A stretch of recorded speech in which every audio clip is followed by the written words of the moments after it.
man, Gabe Judy Lawley, leading all cornerbacks in the entire Independence era in sacks. But before we get tabled up to Gabe, we're going to we're gonna shout out our sponsors. We want to shout out our #1 premier sponsor, Chubby's. Chubby, especially the Orem Mall location. They do more to support players in NIL than most of the companies I know about, than 95% of the companies out there. Great burgers, great fries, great shakes, great scones. We want to shout out Athletes TV. They've got a platform that can help you as an athlete get paid, having your own paid channel, get monetized faster, have your own subscriber and your own paywall on their channel. We want to shout out Frankie Jane, Tatum and Trevin Nell's company, Frankie Jane. I don't know anything about wedding dresses or fashion, but Tatum does. So if that's you, go check out Tatum's Frankie Jane and Orem. She does, like, I mean, amazing top quality stuff. Ethan Erickson's fiance's, got her dress there. All the other cool kids go there, so make sure you go there. And then, as always, we want to shout out SaveDamien.com. Damien is a young child who is fighting a terminal illness. He's trying to raise money to save his life, to get the treatments he needs. So please, if you haven't yet, go to SaveDamien.com, learn about Damien, donate to that cause, and help that family out. With that being said, though, let's kick it off and pass it over to Gabe. Gabe, how are you?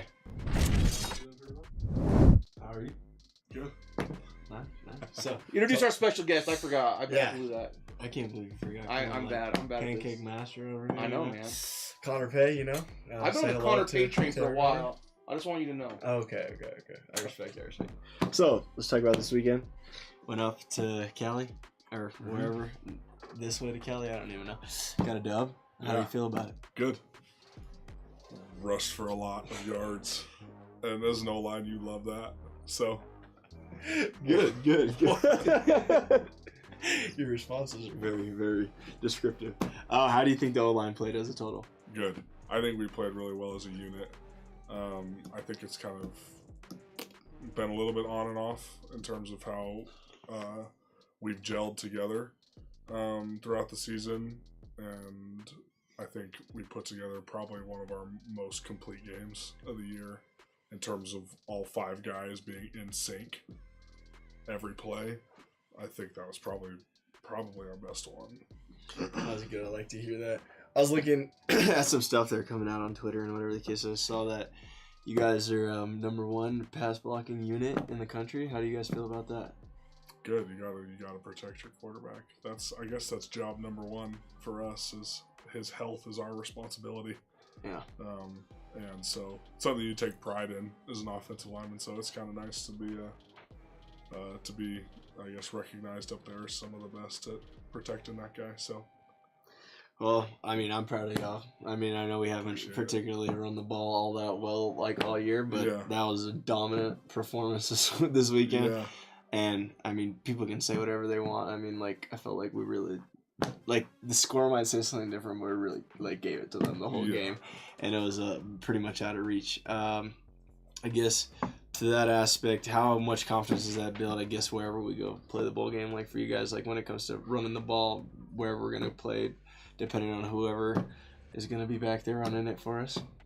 I think we have all the confidence in the world in the run game, regardless of who's at running back. We have so many good players on our team. I mean, you know that, obviously. And so, I mean, regardless of who the opponent is, we're going to be able to run the football. And that's our responsibility, is to prepare for that and to be that offensive line that can do that, even though at times this year we haven't been for a variety of reasons. But we're going to be ready to roll. Yeah, defensively is, like, kind of cool for us, like, especially when you guys are freaking making holes for 18 others to run through, and, like, it gets us hype and, like, want to go out there on defense and, you know, give the same exact display like you guys are doing. So it's always good. I felt like one thing that was really beneficial is we got off to a fast start. Yeah. I feel like we've been, like, unstoppable this season when we have got off to a fast start. I agree. I think when we get into a flow as an offense early, then it's all of a sudden it's like we can just pop off and do whatever we want, really. And when we establish the run early on, then all of a sudden, you know, the whole call sheet opens up for A-Rod, and he can do whatever because, you know, they're going to be worried about this. We can conflict the linebackers here we can put the corner in a tough spot here. And I mean, it kind of just opens everything up when you can get moving faster, because it gives you more freedom in your play calling. Yeah. Like, I actually really like when we get the ball first. Like, I really do. Yeah. Because when you guys do, for some odd reason, when you guys start off fast, I just know the defense is going to be fine. But, like, when it's the other way around, the defense goes out and, like, we get 3 and out. Like, I don't know. I was like, well, it could be different, whatever the case is. So yeah. I always like second half and the defense goes out, because then when we get a stop for you guys and you guys have already been hot, you guys get the ball back and score. Yeah. It's always super nice. So, I'm happy for you guys. I'm proud of the team in general. 3 back-to-back wins. Me too, man. Me too. Everybody wrote us off to an aspect after we lost 4 games, but it's a long season. And, it was a winless October, but we won a lot of November, so that's all that matters. For real, man. Yeah, but. Well, let's hear about Gabe. Dude, you got to tell us. Break down your QB blitz. How long has that been installed? How long have you been sitting on that, waiting for a boundary blitz call to your side, Well, for speaking with the guys, I've been waiting for a corner blitz for 3 years or something like that. And I remember Coach Kalani was like, all right, you guys drop your best play, and what's it called? We'll pick whoever's blitzing based off the best play that was drawn up. But whatever we drove our best play, and whatever, it didn't even get picked. But Jan, being from Snow, used to run corner blitzes like it was freaking, sky's blue all the time. And he was like, all right, this is what we're going to run. And Coach liked it. And I ironically was the only one to get all 3 corner blitzes that we called in the game. So it was nice. The first one that I came off, running back slid protection towards me. And Jan, I remember telling me at practice, he was like, you either run through his face or you sack the quarterback. He said there's no running around him or anything like that. So the first one just actually smacked the running back. And I was like, oh, my head hurts. But I was like, that was good. And then the next time we ran it, I ran the same exact thing. They called chop, and he saw me and just slid inside. And I was like, oh, okay. Because I watched on film. I kind of bubbled around because I expected to get popped. And that's it called. Me and Batty got in on the sack. I was telling the guys on the sideline, I was like, that might be more hype than getting a pick. Because, that's what I do. My job is to go get an interception, but we don't usually get sent, off a blitz. So I was like, Coach, put me in a 9 tech. I'll really come off the edge. I'll really show him where it's at. Speed to power, long arm, and everything like that. But it was good. I feel like, personally, it was one of my more complete games this season. So it was good. And I usually play my best ball down the stretch. So it's just kind of been that way the last 3 years and even through high school. So I'm glad that we get an extra game for me to be able to continue that. And for the defense as a total, we played really well. Of course, down the stretch, we gave up 1 touchdown, which I don't know who was watching, but that was probably the worst touchdown call I've ever witnessed in all of college football. I get, at the beginning of the replay, you can maybe think his leg's down at the beginning, but they're calling it at the end that his leg hit inside, and I was like, well, he just lifted his leg up in the air, so it made no sense. But I don't know, you guys probably haven't watched the broadcast, the TV broadcast. Yeah. But they're, doing the whole review of it, and everything, and, the guy they call in who's, the special ref, whatever, he's like, oh, he's definitely out. Yeah, on review, there's no way this stands, and then they come up and they're like, the call the field stands, and everyone's like, well, okay. Even the broadcasters were like, well, I don't get how that's a touchdown, but yeah, I was watching so much ball during the day because it felt like that. I don't know, maybe it was my first opinion. Didn't that day feel so long? We haven't played an 8 p.m. kickoff in a few weeks, so it had been a while. We had a bunch at the beginning of the year, but then. Yeah, and it was 8 So we haven't had that long in a while to wait at the hotel and stuff before we went. Yeah, and I guess it was just even weirder because it was technically 9 p.m. And there were a lot of early games. Yeah. We had games on the East Coast were starting at 8:30, 9 o'clock our time when we were in California. So it's we wake up and it's in the second quarter of some games already. Exactly. But yeah, I was watching those games and all the broadcasters were like, oh yeah, watch this review. Oh, it's gonna get overturned. Or, oh, this is gonna get upheld. And then I was hearing by the middle of the day, they're like, we're gonna just kind of stop guessing what it's gonna be because every single time we've guessed, it hasn't been correct. So it was just kind of ironic that's what happened at the end of our game. But I guess it was good for them to get a touchdown before the coach resigned. Do you feel personally responsible for the resignation? Or? No, I don't. But like, what is it, like three win seasons in a row or something? Yeah, like three that? win seasons in a row. I think a lot of people saw it coming. Yeah, but they were never gonna fire him. No. He just like, I think that. First of all, I think it was like a grown man move for him to be like, I think they need to move in a different direction. I think it's become stagnant. So, I mean, they had a lot of players into the transfer portal today, so maybe some of them want to come over here, get some Try guys. to get one of their linebackers to come. Little Demooney. Demooney's Jack's nephew. Yeah, he's a good football player. He's good, man. He was a good player. Yeah. Their quarterback was good, too. Yeah, but he's definitely going to the NFL. So. Oh, for sure. Yeah. For sure. You sure? Oh, for sure. He's high up on the boards right now. Yeah, he's good. Do you know, like, when you play, you're watching somebody play basketball or, like, whatever the case is, like, they're like, oh, he quietly had, like, a 30-piece tonight, right? He quietly went 31 for 40 for 380 yards. Like, it was, like, it was, like, very, very, like, sneaky, but it didn't look like he played well by any means, but 31 for 40 very efficient, 385 was good. very good, so we can't. You did play well. Yeah, can't complain about that. They had a non-existent run game with their fourth-string running back that was a walk-on safety, but, it is at the end of the day. So another sports journalist told me to ask Gabe, on the subject of quarterbacks, is Jaron one of the top 3 best quarterbacks you've ever played with or played against? Oh, played with? Number 1 quarterback I've ever played with. Definitely.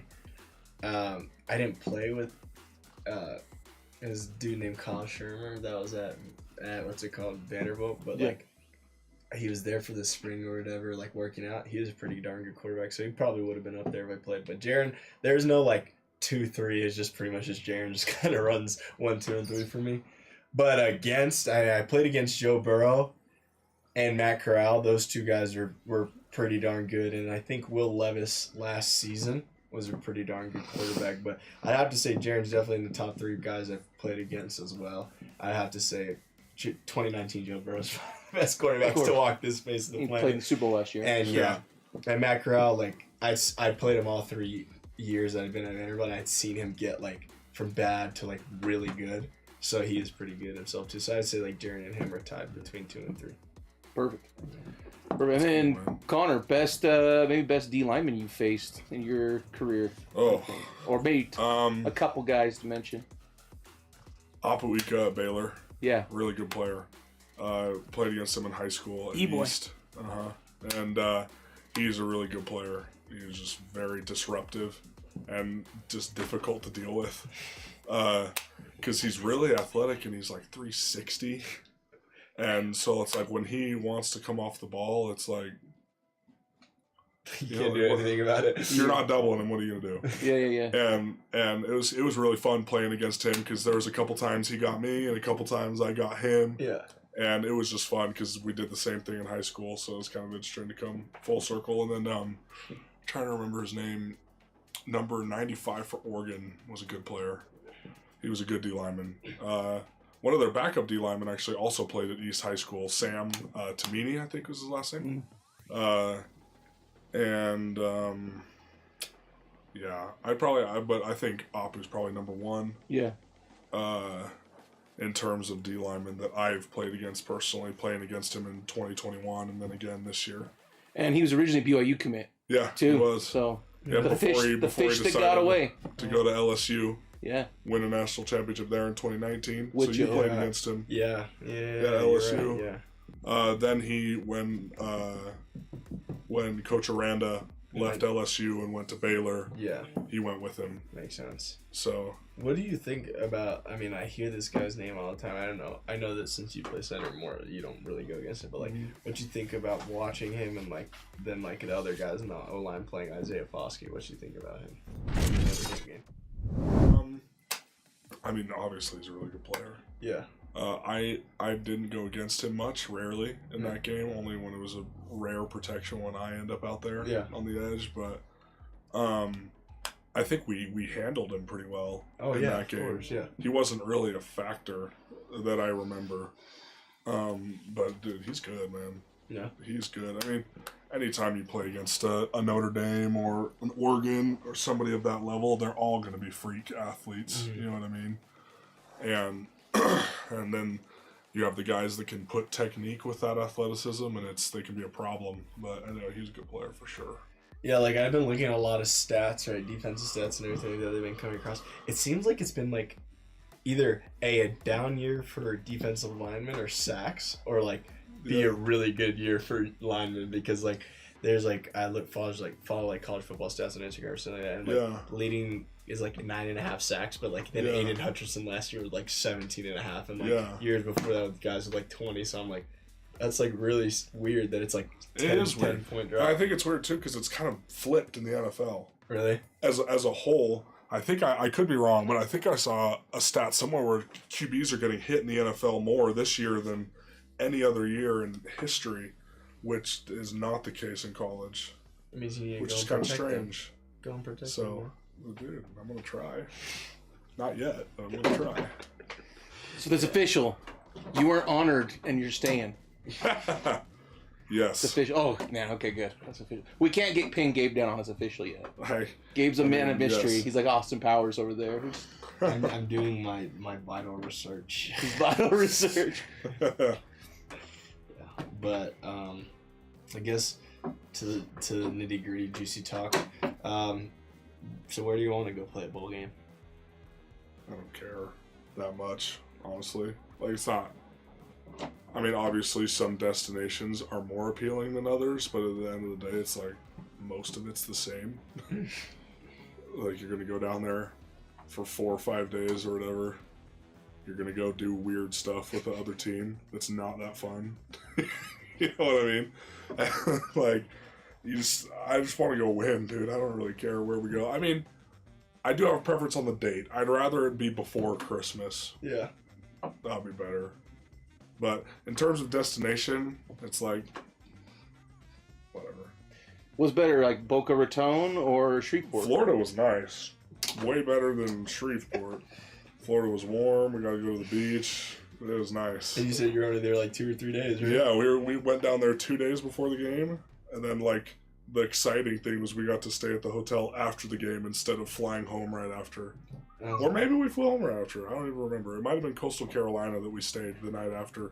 Yeah, because I heard guys like walk the beach and they were like, "How did we just lose that football game?" Yeah, that's true. We all got in the hot tub that night. We're like, "What are we doing?" Dude, was you hear when Neil was talking about that Coastal game? Yeah, and it just seemed like everything went wrong for you guys like that night. Well, I mean, that was a weird game because they called us in. They called us in on a Wednesday. It was like afternoon team meeting Wednesday, and they're like, "Hey, we could have a game this week if you guys want to do it. Coastal Carolina's offered to play us, but we have to go there. Do you guys want to do it?" And we're like, "Yeah, we want to do it." So we're like, "Okay, go home, do whatever, come back at 8 p.m. That's when we'll practice." Right, because the coaches need a few hours to study these guys and get at least a general game plan together. Then we practiced that night, Thursday, flew out Friday. I think that might have been a Friday game, or it might have been Saturday. I can't remember. I remember that I watched the whole game because we had like a COVID scare, so we didn't play that week. Yeah. But I think it was a Saturday. I think it might have been a Saturday, and so maybe it was on a team meeting on like Thursday. Yeah. I heard on 2 days' notice. That's what I was we told. go down. We really got 2 practices in, 1 full practice and 1 kind of halfway because it was the day before the game. Yeah. And we flew down there, played them. Unfortunately, lost by a yard. Which sucked. They tried to beat up Zach. Looking back, I was a freshman. I didn't really play. I should have gone out there and just clocked somebody and gone to jail. I had nothing to lose. Like, looking back on that story, I was like, man, I should have ran out there. I did go out there, but I didn't really do anything to anybody. Yeah. Once Isaiah ran out there, we were all like, oh, shoot, okay. We started running out on the field, like, all right, we're going to fight. But no, that Coastal game was kind of wild. Just the whole scenario, the whole situation was crazy. Yeah. I mean, I don't know. I've been meaning to ask this question to like guys. Do you guys think like you guys would have been in like the Fiesta Bowl or something like that? Sure. If you guys... If we were undefeated, there's no way they couldn't have put us in a New Year's Six Bowl.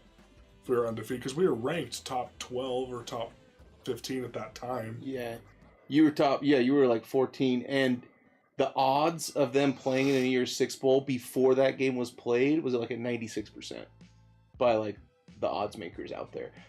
So yeah, I think if you win that, you've got about a 96% chance of Yeah, we definitely, and that's what was like a walk on the beach. Like, gosh dang it, we're not going to New Year's Six Bowl anymore. The Fiesta Bowl is the one we were most likely to go to. Sponsored by PlayStation. We were going to get PS5s. Not anymore. Yeah, because no Pac-12 teams are really going to go anywhere. Because like they put like one game or 2 games or something like that. It's like, what, are you going to send a 3-2 team to a bowl game? Like, what are you going to do? Right. Yeah. And so, yeah, that game sucked for that reason, too. But, I don't know. We ended up going to Boca Raton playing UCF, who's now a future conference opponent. Yeah. Beat the crap out of them. I ended up playing that game randomly. That was my first ever significant minutes in a game. I was like home from my mission for like 7 months at that point. I was just fat. Like, it was bad. And I was just going in there. Coaches had COVID. Grimes and Mateos weren't even there. And I just get a text from them the day before the game because our starting center got COVID. So I was the emergency center. I had been playing tackle and a little bit of guard most of the year, snapping a little bit throughout the season, just to see if I could do it, be like an emergency center. And they're like, hey, be ready for center. I'm like, okay. Joe ends up getting hurt like on the second drive or something like that, or third. So I'm in there. I'm looking over. I got like Brady and Tree and Chandon Herring and Blake. Like, I'm sitting next to, I got 3 dudes next to me. Panthers, Browns, Titans, and then we'll see where Blake goes. But it's like, holy crap. You know, right off a mission, freshman, I'm in there, and they're like, hey man, let's just go. Thank heaven UCF was terrible, and that was easy. It was easier than practice playing in that game, and we just rolled them. So, that year ended up being good. Yeah. Going, I don't know, what did we finish at, 11-1, 12-1, something like that. Ranked number 12. Yeah. Like, so that was good. One loss team. Yeah, it's better than last year. Hey, so you play with Zach for a minute. Mm-hmm. Knew him. You think he's getting a raw deal in New York right now? I don't know, it's hard, man. It's hard. I mean, at the end of the day, I think, and he would be the first one to tell you that he's got to play better.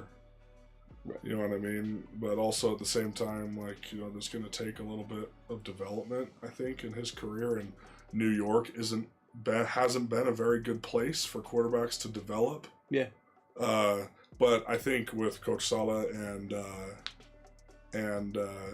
you know, kind of the team they're building right now, like, they're playing well this year, and they got a good roster. That defense is loaded. Yeah. And so they're starting to put the pieces together, and I think once Zach starts to kind of hit his stride, I think Coach Saleh even said today in a press conference, like, hey, once Zach is ready to go again and gets rolling like we need him to, he'll be back in. Right. And I think that's just what he has to do. I mean, same crap happened to me this year. So, you know, you just have to kind of push through it and play better and make it so your coach can't take you off the field. Right. Seems like, you know, 2 weeks ago, they beat the Bills. Yeah. And the talk was Zach outplayed, oh my goodness, Josh Allen, right? Yeah, Zach outplayed Josh Allen. Oh my goodness. And then it's like 2 weeks later, it's like, oh, this kid sucks. We're throwing in Mike White against the Bears. You're like, why don't you throw Mike White against the freaking Bills defense and see how he did? If the Patriots. You know, I think 2 of the Jets' losses this year were both to the Patriots. And the great defense, right? Great defense, and Bill Belichick knows how to attack young quarterbacks. He just knows how to attack quarterbacks in He's been doing it for years, you know what I mean? Get his number for forever, right? That's true. Yeah. Yeah. Anyway, but yeah, it's just, I mean, it's a business, and it'll be good for Zach, I think, in the end, probably. Yeah. He's not a quitter. Like, he's not going to pack it up. Like, for sure. He'll come back. But I guess there's a promo video that we would like to cut to. Yeah, we got to play the promo. Got us top-notch stuff. Pay some bills. Pay some bills. Well, these are our bills. So pay ourselves. Cougar Nation, have you heard of Coug Connect? Coug Connect is the longest-running, most experienced NIL collective in Provo. Coug Connect was started by Cougar fans at the request of the players and always seek their input for what they want to do in NIL. Go to CougConnect.com today. Become a paying subscriber for $9.99 a month. 90% of all subscriptions is used to create NIL deals for the players. Go Cougs! Go Coug! Go Coug! Cougar Nation.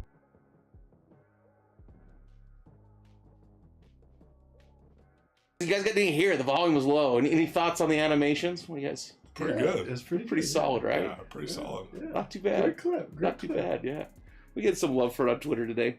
Oh, good. Yeah, you know.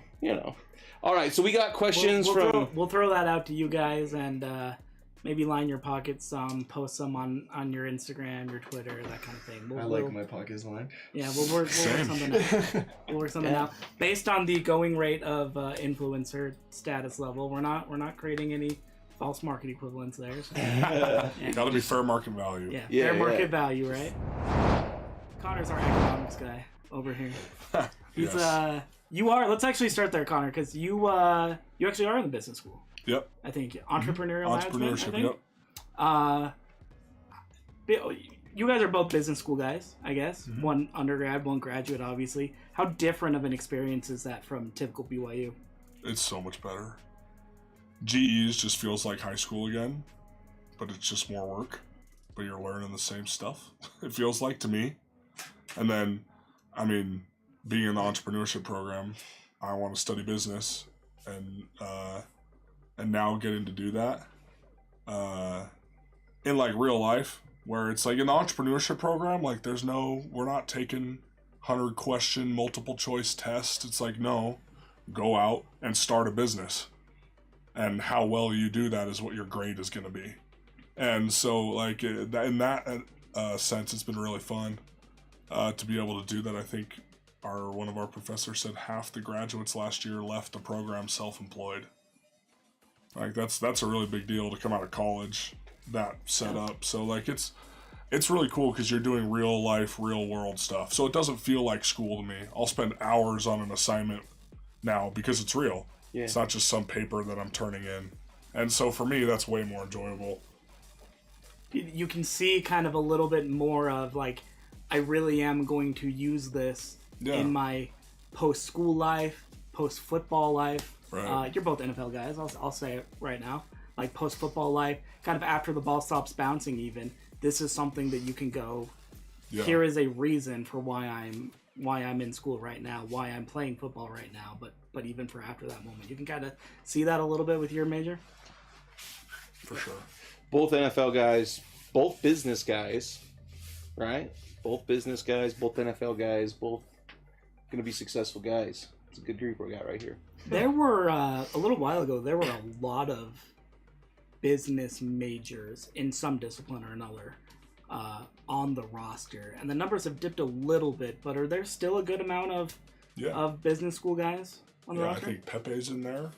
He's in the finance program. Yeah. If it's anything to do with undergraduate, I don't know, because I'm the only graduate student on the football team, so I don't know anything about it. What program are you in? I'm in my MBA. That's what it was, yeah. MBA at BYU is no joke, man. No joke. Yeah, no, it's no joke. This class that I'm in with Judy, actually, pricing strategies, is no joke kicking my butt right now. But, the MBA curve, the BYU curve is going to save me. So it is okay. Yeah, I know there's Cash Peterman's in the entrepreneurship program with me. Cody's in there too? Cody's in business manage. Oh, okay. There's a supply chain. Maybe he's in supply chain. I know Campbell's in supply chain. Maybe Cody is doing supply chain. Did he get the Coda pass? Cody just barely got accepted, I believe. Oh, he might have just got accepted. I think he's planning on supply chain. Okay, cool. Yeah. I think, he might have been doing general business until he got accepted. Yeah, he just got accepted either this semester or last semester. Okay, he probably had some prereqs to finish. Yeah. But I believe he's planning Campbell's in supply chain. Trying to think if there's anybody else. Oh, Rico is in Ryan's in he's finance. Yeah, I remember him talking. Jackson McChesney's in finance. Yeah, that's the next one I was going to say. They don't like themselves. Yeah, well, no, Jackson is a wizard at it. Yeah. He helped me with my finance class. It's like he knew everything off the top of his head. It was wild. I'd ask him questions about stuff and how things worked, and it was.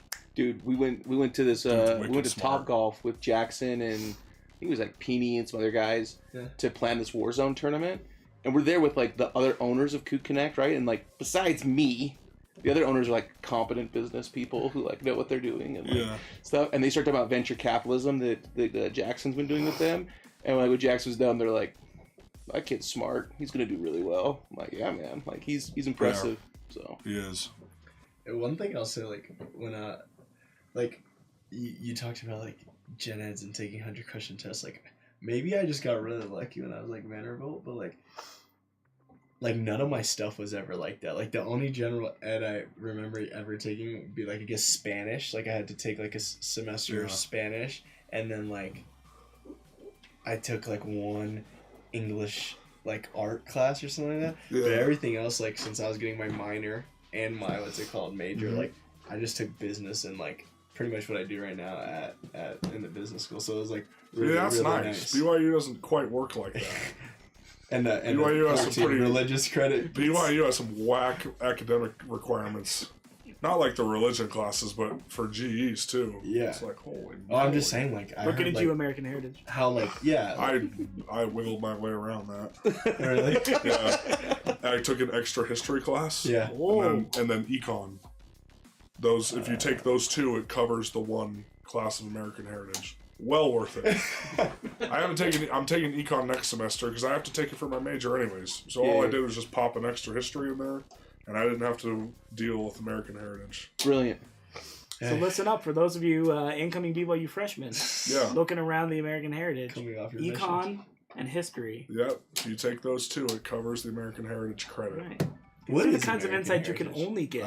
It's American Heritage is like history and high-level writing put together, I believe. Yeah, it's like part civics. It's... By the end of the semester, you're essentially taking a citizenship test. Well, my mom took one of those. Those are 8th grade level tests. Citizenship test. It's like a high level. It's like a high level citizenship test. So like the stuff that every American should know, but like half of Americans, let's be honest, probably don't. There's a lot of that kind of stuff in there. I'm sure that's true. It was the worst grade of my undergrad. I've heard that one so many times. I heard it's like I'm trying to get into the business school. What am I going to go? Just put my GPA on the chopping block for some terrible class that's going to be a horrible experience. See, and like, why would I do that? Like, I don't understand the appeal. Like, people it's really funny. American Heritage because I'm when I was at BYU as an undergrad, before they kicked me out, American Heritage was one of the first classes I took. It was the third class that I took. We won't go into that. It's just a casual before they kicked me out. That's for another stream. That's for another stream. That's what Gabe interviewed Sean. Yeah, insider only. Insider only. That's going to be behind the paywall. Behind the paywall. But American Heritage was like the third class that I took. I got an A- out of it. Wow. And so I heard everything about like how everybody hates that class. It's so tough. And like it was hard. It was difficult. It's because he got kicked out because he got A-. Is that why? You broke the system? You broke the system. Someone got an A in American Heritage. I didn't leave BYU for academic reasons. He's in journalism. I heard he said swear words in a broadcast. And he kept his beard, right? I don't know. I don't know if anyone has any experience with that. I had a journalism professor when I went so far, so good. When I transferred to Syracuse, I had a journalism professor who, first day of class, he got up and he said, "How many of you guys are print journalists?" And so I raised my hand and a bunch of us. "How many of you guys are broadcasts?" A couple others raised their hand. They're like, "Any PR people in here?" There were a few in the back. And the professor said, "All right, so you guys that want to work in journalism, there are 3 things that you need to know. Journalists love 3 things above everything else. They obviously love writing, so you got to know how to write. You got to learn how to write. You got to be passionate about writing. They love swearing." Because when you're on a tight deadline, sometimes you just gotta let out, your swear word of choice, whether it's an F-bomb, whatever. Just gotta let it out and then move on. And then the third thing is you gotta love beer, because you're not gonna survive deadlines unless you meet up with your coworkers to grab a drink afterwards before you all go home. So you like 1 of the 3? Degenerate speech. Degenerate speech and alcoholism. I was coming in here from BYU. Journalism in America. Well, I guess 1 out of 3 ain't bad. Like, here I am. You're bad in 33. Yeah. That's a high average. I know. MVP average. Yeah, that's true. That is a good batting average. So here we go. Speaking of a good batting average, did y'all know that Connor Pay was a really good baseball player in high school? Dude, actually, I had Ryan Hancock in here, his personal pitching coach, and he was hyping up how much heat Connor could throw. Dude, we gotta hear about the baseball career. I don't know. It wasn't a great one. I don't know. Short-lived? Well, it was just high school. Oh, okay. So baseball, at least when I was young, we always thought that was the future for me. It was the sport I excelled at the most, the fastest. And I continued on into high school. Lone Peak's baseball team was wild when I first got there. We had like 8 dudes with Division I scholarships. It was crazy. A couple draft picks. Which is unheard of in baseball. Could you throw heat? A little bit. Nothing like, well, when you have like Seth Corey on your team, who's played pitching for the Giants now, Yeah. it's like you think you suck. And so... What's a little heat mean, then? I mean, I threw mid to 80s. I think the highest I ever hit was like 88. Probably more consistently in a game around 84, 85. But you're a lefty, but I'm a lefty. I am a lefty, so that I did have an advantage there. Yeah.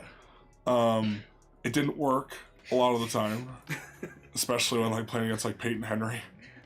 I think the farthest ball I ever had hit off me was also by played Peyton in Henry. a really good region. Yep. Yeah. Yeah. We played at PG. He was with the Mariners. Is he still with the Mariners? No, he got moved. So he went from he was drafted by the Royals? Yeah, he was with the Royals. Then he played for the Mariners. I'm gonna Google this right He now. started on the Mariners for a while. I don't know Did he where make he's it to at the now. show? I think he did make it to the show with the Yeah, he Mariners. did with the Mariners. That dude hit one probably 600 feet off me when I was a sophomore. It was insane. Just ding! Yeah, I threw a 2-seam fastball, left it elevated. I was like, oh no. Bam. I watched that ball. I just disappeared. It was Miami. just He made his debut with Miami, and he's with the Brewers now. Okay. Yeah. That's who it is. It was just a star in the sky. Yeah, it was crazy. It was wild. But no, I think I was always a better hitter than I was pitcher, which is what I excelled at more my senior year. I was an all-state for hitting. I had like a really high average, somewhere in the upper 400s, and hit like a decent amount of bombs. I think I led the state in RBIs, so it was good. I talked to BYU quite a bit about playing baseball here. Where else? So, no, small schools, UVU, Slick. That was really it. Because at that point, I was already committed to play at BYU to play football. Oh, okay. So BYU's baseball coaches were like, hey, if you want to come and have a walk-on tryout, see if you want to hit. Hit some grand slams for us, win some games. Yeah, which, I mean, I ended up not doing it because that's 2 sports. Ask Jaron, it's too much. Yeah. It's a lot. I don't think I would have been good enough to do it anyways. I don't know. But it was fun while it lasted. Also talking to Slick, that's no shame. I know they've dipped a little bit recently, but Salt Lake's still a consistently top 15 nationally. Yeah, they're good. Baseball program. I had 4 or 5 teammates end up playing there. Yeah, they're good. They produced professional baseball players, a couple of Olympians. Eddie Alvarez, who was just with Team USA, is a Slick product. I think he's with the Marlins, I believe. Yeah. Also a former speed skater, which is fun. They've been a great program. Yeah. So nothing to really shy about. So Connor, we all in this room believe he's an NFL prospect, right? Oh boy.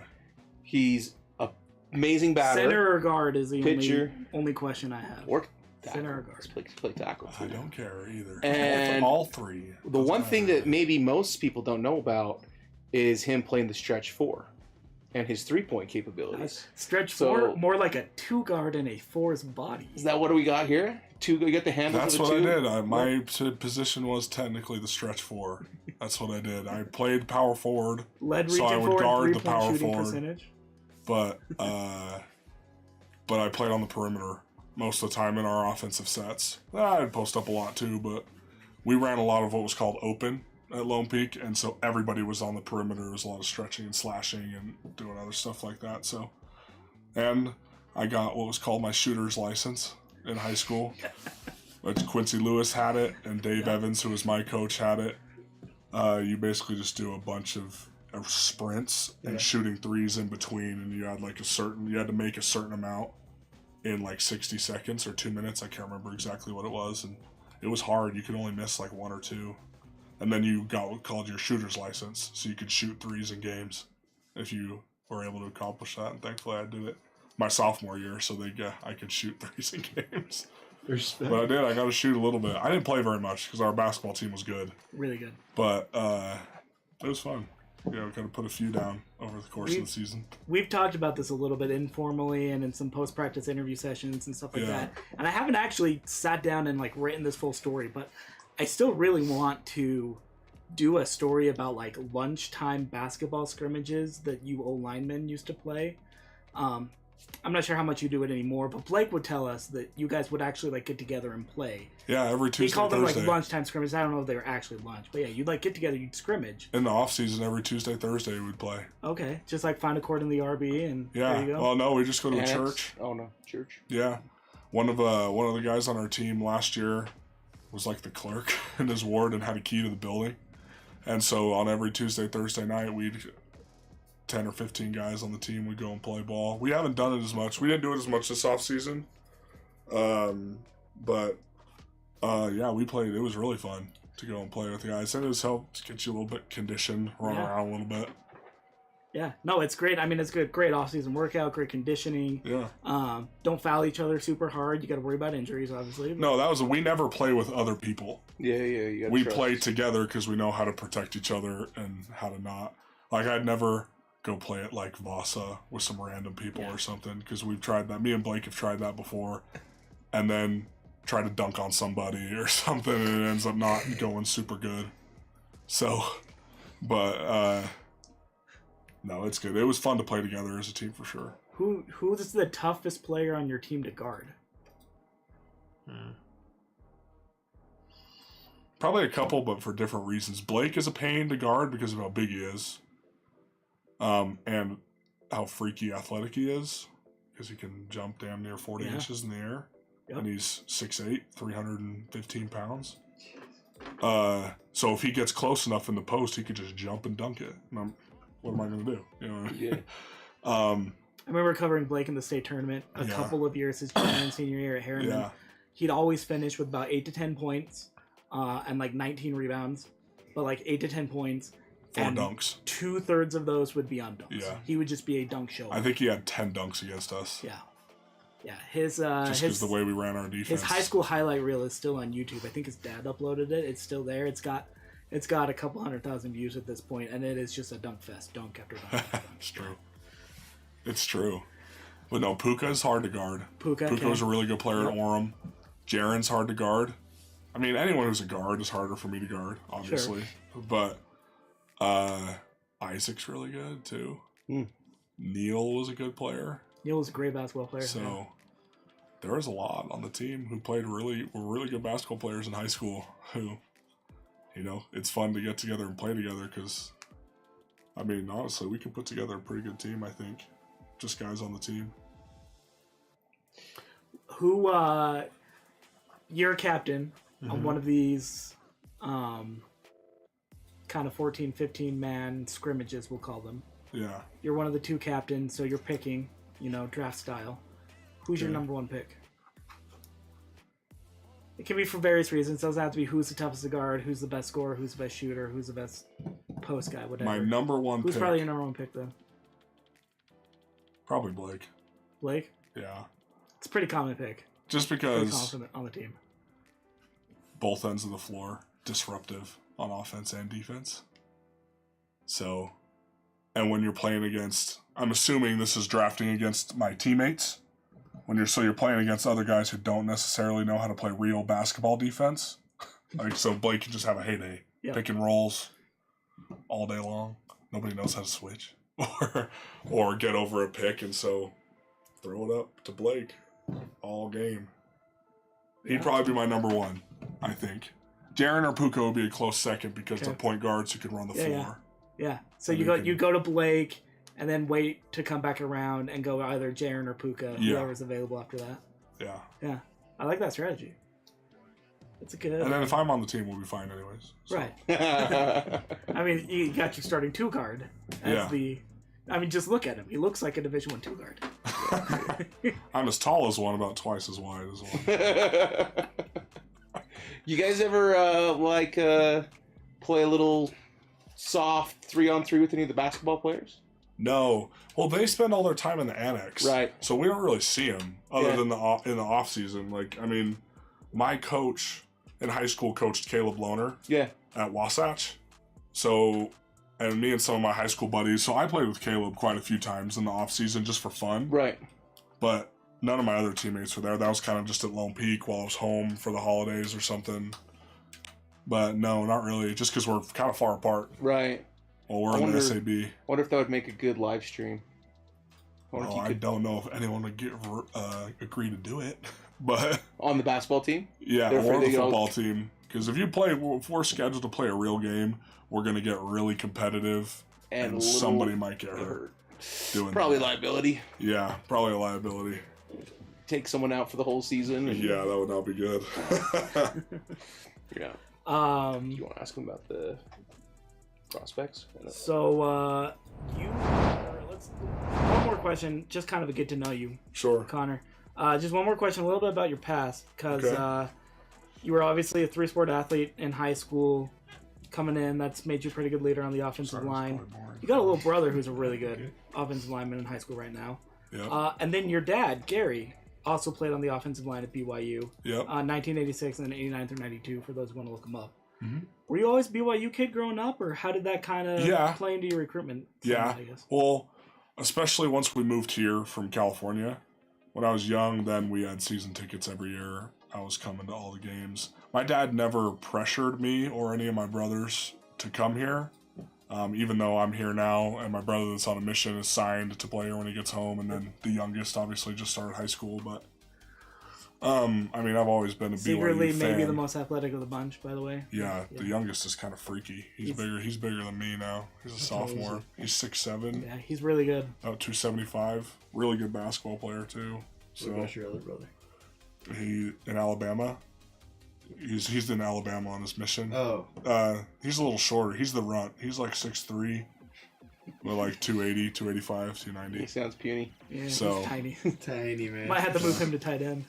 Yeah, no. He'll probably be an interior lineman Yeah. when he gets here, center guard. So, but no, yeah. So I grew up coming to BYU games. I always loved it here. And then the coach that offered me, Kalani obviously did, but then Mike Empey, when he was here, was teammates with my dad. He's like an uncle. And so it was pretty easy to want to come here for those reasons. And then we went 4-9. They cleaned the slate, got rid of Ty Detmer, who was also one of my dad's teammates, who I was close with, and Mike. Started to look elsewhere, took other visits, that kind of thing, but ended up, wanting to be here at the end of the day. So, where else were you gonna go? Maybe. UCLA was probably the closest. Chip Kelly wasn't a huge fan of the mission idea, so that's how that one kind of died out.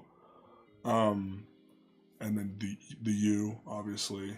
I was gonna say Utah and Utah State hung around you quite a bit in high school. Yeah, they did. I don't know. I never had much appeal with Utah State really, but with the U, they recruited me right till the very end. So, and then USC a little bit, and then Chip Oregon Kelly was probably like, the last. Yeah, you can go on your mission. Would you have gone to UCLA?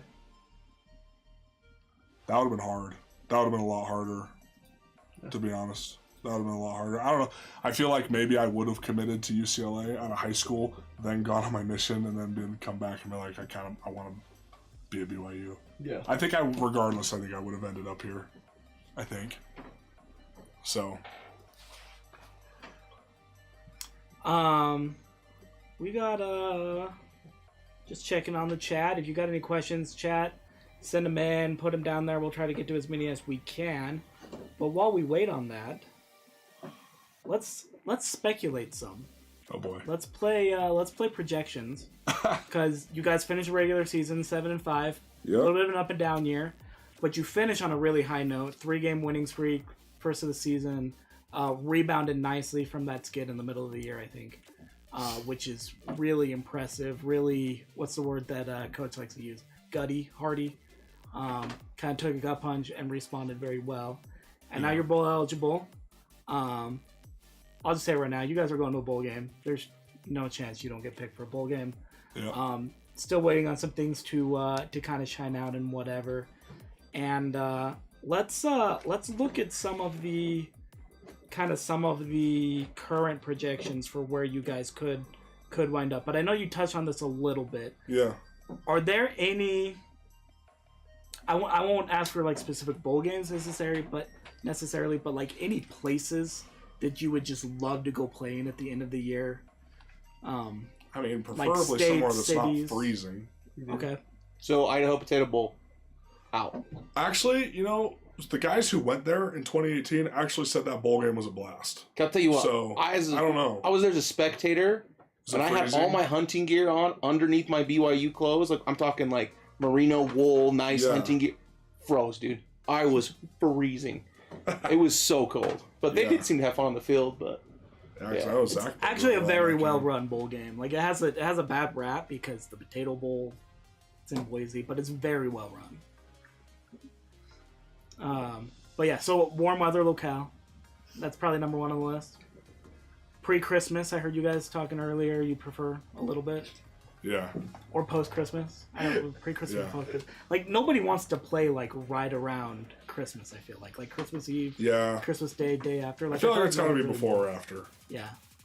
Like, nobody really wants to. So you don't want to be practicing. No Hawaii. What I just showed Gabe is my dad just texted me and said, let Gabe do some talking. He looks bored. I didn't even know my dad knew. My dad didn't even know I was doing this. I don't know. I'm great. How he got on there. Didn't know he knew how to use technology that well, Dad. But I think, if we do go to the First Responders Bowl or whatever on the 27th, that kind of sucks, but also, everyone's excited to get Dallas to area is nice. Time. It's a good bowl game. We go to the First Responders, we definitely get a Power 5 team.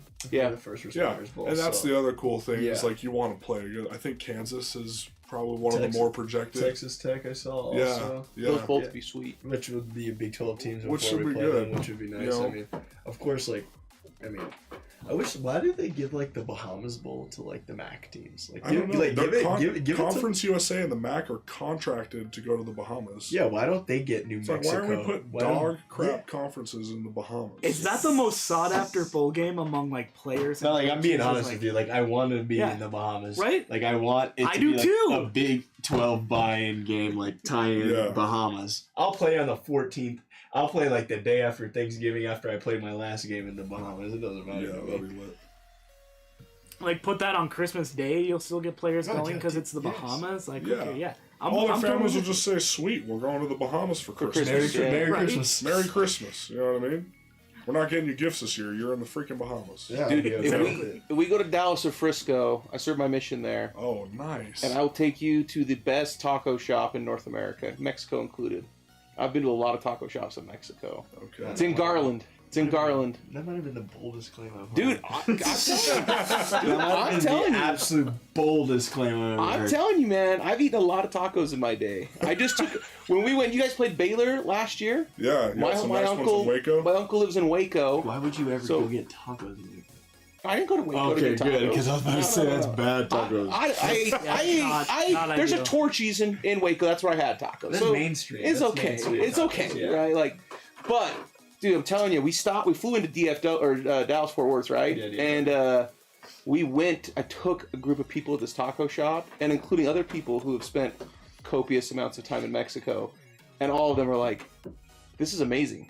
I wish I would have ordered more." I'm like, "Well, we gotta go. We gotta hit the road. We gotta go to the state fair. We don't want to miss the state fair." And they're like, "I'm pissed. You should have told me to get 7 of these. I only got 3 of these." I'm telling you, man. We'll go. I'll go. I'll be down there. I'll take you guys out to Garland. It's a little scary.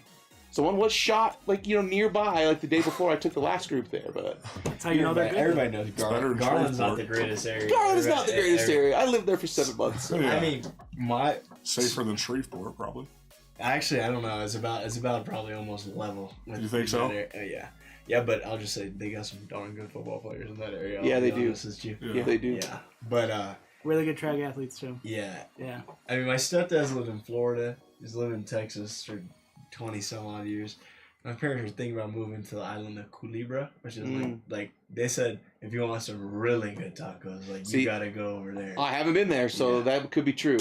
But I'd say I had a lot of different tacos in the state of Texas in itself, and The closer you get to the border, it gets a little bit better. Dude, these like so I'm fluent, right, in Spanish. Yeah. You have to speak Spanish to order these tacos. Yeah. Like, they're that legit. And there's a grandma in the back, and she's been there forever, and she hand makes all the tortillas. Yeah, when they slap it on that thing, like, it's just like floppy, and they slap it on. Oh, you already know it's gonna be good. Yeah, it's very choice. It's very legit. But I'd be happy to take you guys there. I'd be down for that. Yeah, It'd be a little bit further from Frisco though. Yeah, it's out of the way. We'll have to sneak out one night. I'll go show you the sites. Watch people, like, have a gang fight or something. The first responders is in the SMU stadium. That's not too far then, actually. Yeah, that's not too far. That's not too far. Then the other one is in Gerald, which is the TCU stadium, and the other one's in where they play the FCS National Championship. So those are the three areas. And it's in AT&T? No, that's where do they play that? What's the Dallas football FCS? FC Dallas Stadium. Yeah, FC Dallas. It only seats like Toyota Stadium. Does it see like 26,000? 25,000. Yeah, but that's good because it's like the Independence Bowl. We might actually have 25,000 people. It's like the there. Independence Bowl. That's about how many were in there. Maybe 20. Yeah. Yeah. Where do you guys? What stadium is even that? It's called the Independence Stadium. It's literally they play one game a year there. No way. It used to be the home of the Shreveport Pirates in the CFL. It's literally like a rodeo ground looking place. Yeah. Worst turf I've ever played on. It cut you up bad. It was like really hard. The turf is really old. And really, it was raining sideways. When we started the game, it was windy and raining. And I was just like, I don't know what we did. Coach. We must have done something that was just terrible. And God was like, this is going to be a crapshoot for you guys. Congratulations. And you're going to lose. An unnamed coach. So, I won't say I don't know what we was. did. Neil probably did something. Yeah. But I don't know what we did. But it was just like, and it was our fault because people weren't excited to be there. And so it was like, well, we were dragging all week. So we were just mentally weak, I guess. Should have been a little more ready to play. Yeah. But, the circumstances weren't great. But regardless, we should have never lost that game. Like UAB, who didn't even have a football team when you were about to come to college. Get you guys. Dude, I know. Freaking UAB. So an unnamed coach, I was standing on the field about an hour or so before game time while you guys were warming up. And I won't throw him under the bus. I won't say who it was, but it was a coach. I'll just say that. He saw me and we're just kind of chit-chatting and whatever a little bit before the game. And he goes, "Have you seen this turf?" And I go, "Yeah, it's definitely not like home. Like, obviously a grass stadium that you guys play on, pristine grass." You know, yeah, it's definitely not like home. And he gets down on his hands and knees and he pulls up the turf and he pats it a little bit and it makes kind of that like doink sound that like hard turf makes, And he kind of pulls it up and like feels it and he goes, "Man, this is the worst effing turf I've ever played on." And he literally said effing, don't worry, like no honor code violation. But he's like, "This is the worst effing turf I've ever been on." Yeah. It was not good. It looks like it hasn't been replaced in decades. Except for one area. There was one area that looked like it was pristine. What, the logo? It was the area that they have cut out that has the logo. Yeah. The sponsor's logo on it. Yeah. They It looks took care like of the they- sponsors. Yeah, you got to At the play expense for of the about sponsor. 30 ACLs probably over the years. Oh, jeez. Yeah. Opt out of that one, right? So there actually was a decent amount that I didn't hate that I kind of liked about the Independence Bowl. That turf was not one of them. Yeah. That turf was not. The turf and the weather were pretty crappy. Right. The amazing thing was like the weather was good all week. It was That's the great. weird part. Yeah, like it was fine, great like football in weather all practice week. and stuff. It was fine. Yeah. And then all of a sudden it just started dumping rain. Game It day got comes super and there's windy. like a Category 3 tropical storm in the coast that was pushing water. It blew off the right into stadium. us. Yeah, and it was. I heard you guys also weren't ready for the humidity. I mean, I lived in Virginia for 2 years, so I was ready for it. But the humidity wasn't a factor. It was cold and raining the whole time. True. So I guess in practice that week, it was like, geez, you get down and you bend over one time and you're drenched in sweat. And it's like I'm trying to grab this bar in this random high school weight room. And just super slippery, trying to lift and stuff. And I was like, gosh, this reminds me of my mission. But we'll just say that wet all Neil the time. punted a kitten and blame it on Neil. And just leave it at that. Just pin it all on him. 'Cause I know you got some question, but Bailey from the chat. Shout out to Bailey. Does have a question. Doing the hard hitting journalism that I can't do. Because Bailey wants to know about an infamous BYU TV interview after the Stanford game. Yeah. Where you may or may not have said something that you dropped a 4-letter word. We'll just say it. Yeah. 5 or 3. Yeah. And metaphorical 4-letter word. Oh, okay. That I don't know if we say it on the like stream, 4-letter if we'll word, get the stream banned or not, so we won't say it. 4-letter word. I was like, I didn't say no 4-letter words. Metaphorical 4-letter word. Yes. Metaphorical 4-letter word. I did. Let something slip in there. I thought it was great. I recovered. So I'll go on record saying I thought relatively gracefully. Yeah, you knew your audience. You knew your audience, and you. Well, I didn't realize I had said it in the moment, and then afterwards, I was like, I think I might have said that. I basically just said like the running backs and tight ends blocked their A's off. That's what I said. Like, not a big deal, right? It's in the Bible. That's exactly what I said. That's what he said. It's in the Bible. I kind of looked at it. I was like, I think I said something I wasn't supposed to. And I was like, that is a scriptural word. Nobody panic. That's a scriptural word. And I walked off for all the crazy BYU fans out there who want me kicked off the team or whatever. It's like, there's like 3-year-olds crying, moms covering their ears. Like, I mean, I haven't seen much, but I saw a few funny comments about it that people sent me. So, under the former regime, and this was posted about by a couple of guys on Twitter, I saw first from my man David Nixon, who played under Bronco Mendenhall. Yeah. So I know under the former regime, there would be extra runs, sometimes stadium stairs, that kind of thing. For sure. If you do slip up like that in practice. That rule still apply to you guys? No. Okay. Otherwise, Kalani would be hitting the stage. Well, not for a post-game interview.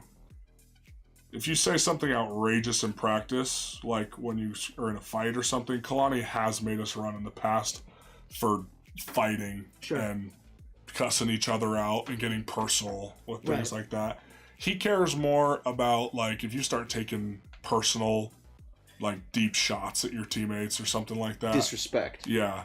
He's like, all right, that's enough. If we're just John or whatever, it's not, I mean, you know, it's college football. We're not perfect. Right. You know, Not heat of the perfection. moment. Heat of the moment sometimes. That wasn't necessarily the heat of the moment. That just kind of happened. My mom was upset. It was heat of excitement. We just won. Yeah. I second what I said. And it was don't regret it. Very much praising Mom. your teammates. Yeah. Complimenting your tight ends. It was complimenting respectful. your linemen. Complimenting your running backs. I don't know why I said it the way I said it, but I did. You know? That's okay. I got on here one time and I used another word for taking a deuce, so it's okay. Yeah, on screen. on screen. And I was like, people might not like me, but I think our intern made a reel out of that too. So like you didn't have to watch the whole thing. It ended up being like a 30-second reel of that. Oh my gosh, too. just that? Yeah. That's funny. Yeah, he used some emojis on the reel too. Yeah. Shout out to Kevin. Yeah. The intern. Kevin, we know you're watching. We know you're watching. We're sorry your car's broken down. Your seat is right here. It's just sad and lonely. Empty in your honor. Yeah.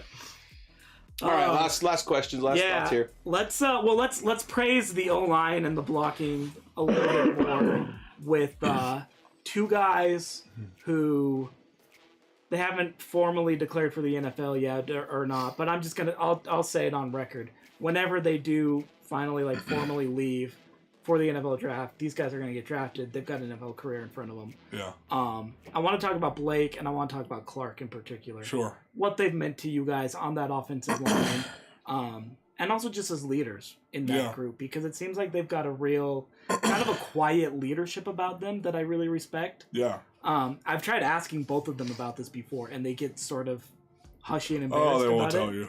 Yeah. They but what kind of leaders have those guys been? They've been great. I mean, they've been here. Blake, I've known since high school. And then Clark, I'm close with Campbell because Campbell and I were recruited together. I didn't know Clark as well until I got here. But, I mean, that first year, with the way COVID worked out, I was really the only freshman that they brought in, just because of the way it worked out. And the other ones, for whatever reason, gray-shirted that year.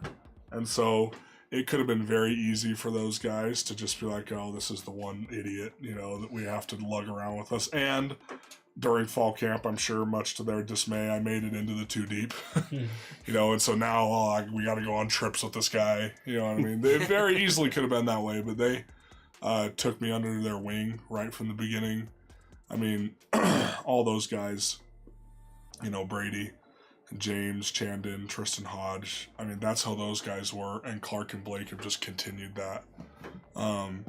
And they've been really good mentors for the younger players too. Now that I get to play alongside them instead of behind them, it's been a lot of fun. And I don't know what they're going to do with their futures. I would hope that, I mean, obviously I want to play with them as long as I can, but they've got great futures ahead. I would encourage them to go and take the chance. You know what I mean?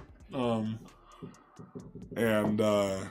And so if this does end up being our last year that we get to play together, it's been a special one for sure, and I'm going to miss those guys a ton because those guys, my whole college football experience has had those two involved in it in one way or another.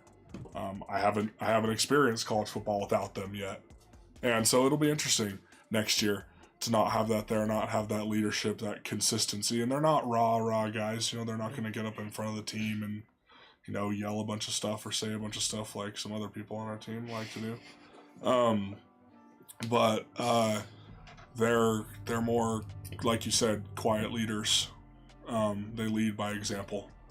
And I think that's invaluable for a younger player to not be told what's right, to have someone show them, what's right and how to do the right things. So I love those guys to death, and they're going to be my brothers for life, as much as Clark may not want that to be the case. No, Clark is, but from day one, Clark's loved to tease me, and I love to give it back. I love Clark to death, but he's the one that'll go after you a little bit. It's hilarious. But Clark's also the only one on that offensive line who can compete with your stash, too. So he might be a little bit jealous. This isn't a competition. I did it once earlier in the year. And then I got benched, and I was like, can't have a freaking stash, I'm not playing. So I shaved it. And then now I was like, I kind of liked it. I want to try it again. We'll see what happens. Nobody can rival freaking Clark's stash. That thing's been legendary for years. He's got his own t-shirt brand. Yeah, that thing's been legendary for years. Nobody can rival that thing. Yeah, beard would look way nicer though, so. Yeah, I wish I could do that. I can't get away with getting a beard card. I've tried. I told them I had lupus, whatever, because my face is red all the time. And they said no. I'm like, okay, yeah, whatever. If you're white, they question you hard about it.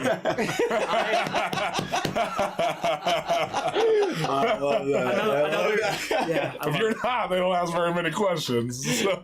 Since we went there, another story from my past. I had an easier time getting a beard card on my mission, including in the MTC, than I did at BYU.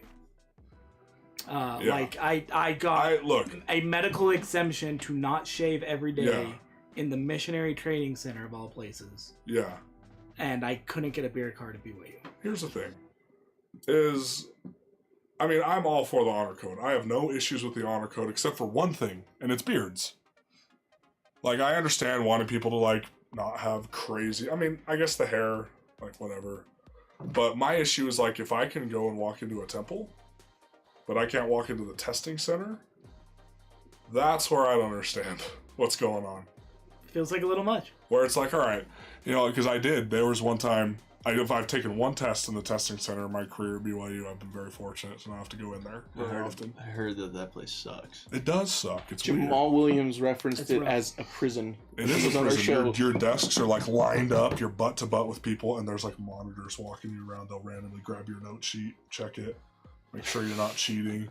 It's like, what? This is what you guys do for fun? You applied for this job? What is wrong with you? But,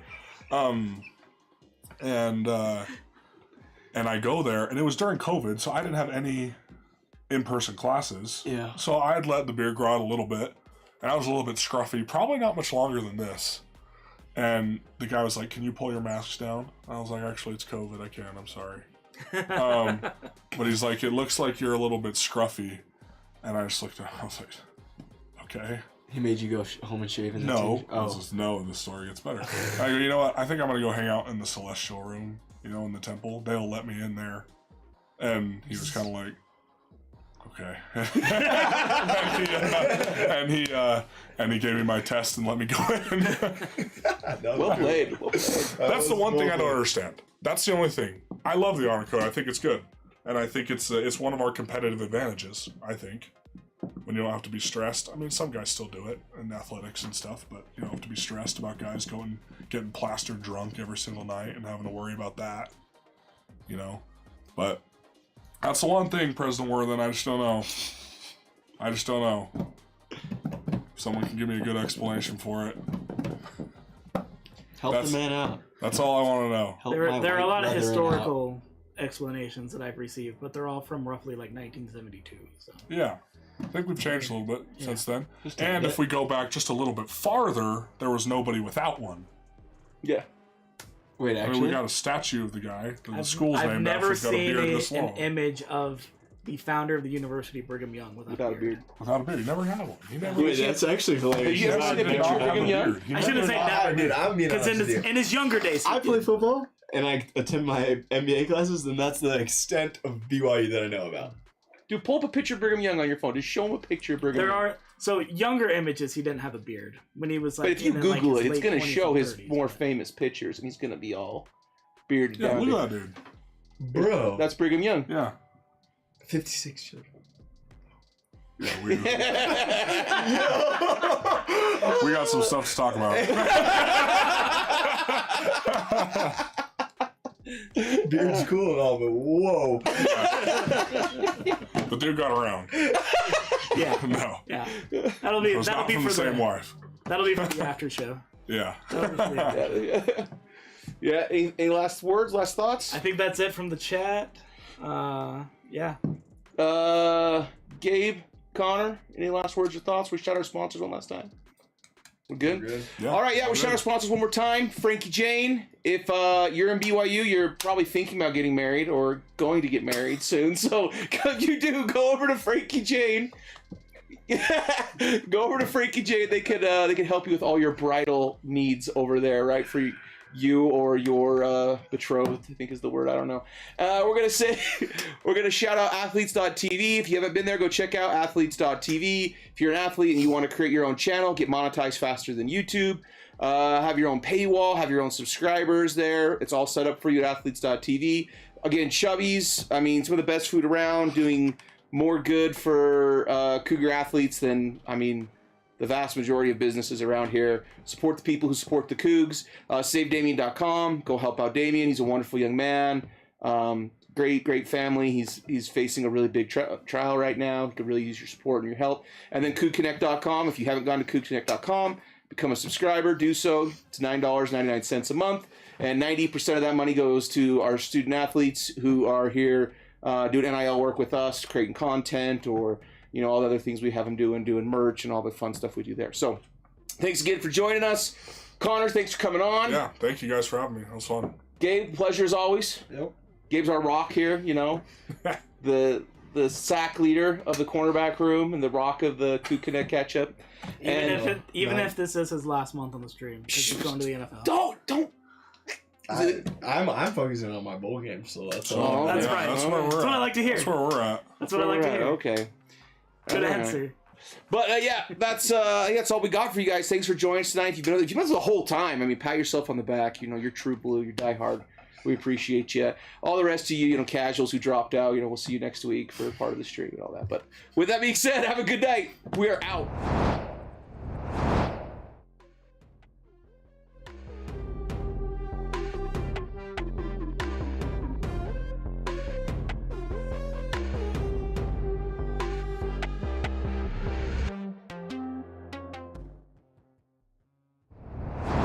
Nation. Have you heard of Coug Connect? Coug Connect is the longest-running, most experienced NIL collective in Provo. Coug Connect was started by Cougar fans at the request of the players and always seek their input for what they want to do in NIL. Go to CougConnect.com today. Become a paying subscriber for $9.99 a month. 90% of all subscriptions is used to create NIL deals for the players. Go Cougs! Go Coug! Go Coug! Cougar Nation, have you heard of Coug Connect? Coug Connect is the longest-running, most experienced NIL collective in Provo. Coug Connect was started by Cougar fans at the request of the players and always seek their input for what they want to do in NIL. Go to CougConnect.com today. Become a paying subscriber for $9.99 a month. 90% of all subscriptions is used to create NIL deals for the players. Go Cougs! Go Coug! Go Cougs!